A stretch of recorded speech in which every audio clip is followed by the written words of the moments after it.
Space whales? Nope, rather deal with devils. Chapter 20, Fan Fiction by Azazyel. Momo's hurried question as to whether I had laid pipe within her king and her king's scary older sister was met with silence as I contemplated how she knew before I finally spoke out in question. Yes. But how did you know? I asked wryly.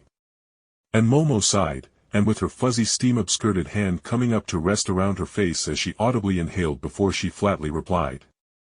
Jake, Sona let us out for a day, and she wasn't sick. She just had the stick taken out of her but in the most primal way. Momo finished with her voice going smaller, and her words made me snort while thinking about Sona's great backside before I refocused on Momo, who continued. So, you did it with both of them? She questioned before clapping her hands and immediately speaking again as she seemingly changed her tune hurriedly. I mean, it's none of our business, but we kinda leaped to the nuclear options in what could have made Sona offer such a thing. I paused at her words before smiling awkwardly, even though she couldn't see it. Yeah. I did, it's a bit more complicated, but yeah, I did the deed with both of them. I said, trying not to make this uncomfortable or anything, but Momo seemed dead set on getting the details or just continuing the conversation in general. But her following words made me freeze as dozens of thoughts raced through my head. Sona made us look into the Seal of Solomon, Jake. And seeing Sona resting her palm just above her pubic region at times makes it clear what happened. Momo said dryly, and I groaned as my mind raced as I remembered how Sona gave that weird, I approve statement when Momo and I left for the bounty to begin with. It was a stark reminder about how DxD was a hentai world and how the Citri bloodline and progenitor were known for being a stripper and being involved with prostitution. I guess, honestly, with how devils had their harems, and their peerage often being part of their harem, I assumed that Sona being mine is throwing her peerage into the mix. How do you feel about that? I asked Momo, and when she was silent for a minute in thought, I said more. I mean, with how Sona is pushing us together now, with how I bear the Seal of Solomon, I explained. Momo, instead of answering me, turned my question back on me. Jake, since you came here to this world, have you ever paused and thought about the world's culture and just the subset of devil culture? She asked wryly before continuing with a shrug, that I could see as her breasts vaguely bounced in the thinning steam, as we hadn't put more water on. I am well aware and have accepted that my future is tied to Sona Citri, my king. I want to help her dreams come to fruition so long as my own can be fulfilled, and honestly, you aren't a bad guy, so I wouldn't mind seeing where things go. After Momo's speech, I could only nod at her conviction, but I was curious. So what dream do you have? I asked. And her words kinda hit me in the heart as she sighed longingly before she spoke softly. I want a real family. My family and father in particular worked here on Earth for the Citri clan, and that's how Sona found me, but... I could see her shaking her head as she regathered her thoughts before she continued.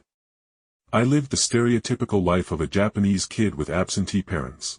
I woke up with my mother, too exhausted to cook me breakfast when I got up for elementary school, and when I got to bed, I got to see my father come home drunk from drinking with his colleagues.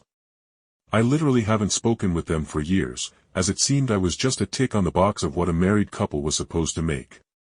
She ranted, and I gently laid a hand on her bare knee in support, and I felt her hand land on my own with her fingers slipping under my own as we held hands. Momo softly continued, but it was clear our hand-holding was making her feel better, although Sona's peerage helps and makes me feel more whole.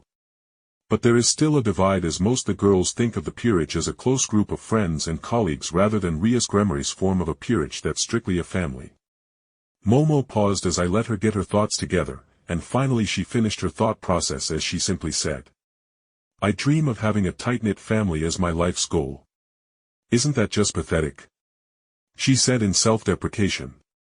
In response, I turned a bit on the bench and pulled Momo's nude, steam, and sweat-slicked body onto my lap. But there was lust or perversion in the act.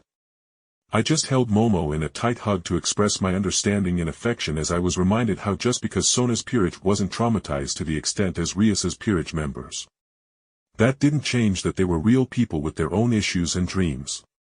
Even as one of Momo's large breasts pushed into my chest from how she huddled into me, I listened to Momo's soft hum of comfort as we cuddled in the steamy room that obscured the view of our bodies.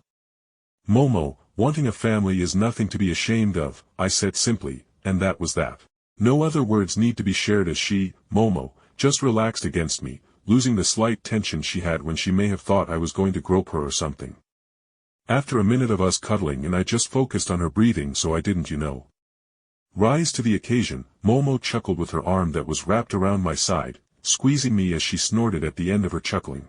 "Jake, you bastard," she whispered before she carefully got off my lap and stood in front of my bench and took my hand to pull me up to a standing position so my taller form towered over her, and even in the steam I could vaguely see her blue eyes looking to me even as the tips of her breasts poked my chest with how close we were, with how the bench was right behind my knees.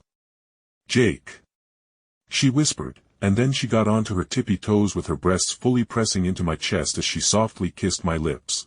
"You will take responsibility for making my heart beat for you like this," she whispered, and then she, seemingly losing her courage, stepped back, and I only caught a brief glance of her fantastic bare ass as she stepped out of the sauna and slammed the door behind her and leaving me alone.